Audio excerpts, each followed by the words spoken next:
Welcome back, guys. In this video I'm going to show you how to get coins in car parking multiplier. So first thing first, make sure that your game is up to date. So go to App Store and find the game,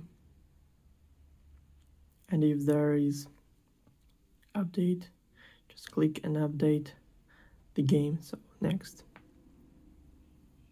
go to game, then click on a coin right here, and now you can buy coin for the real money. So now it's all done. Hope you guys enjoy. Thank you for watching.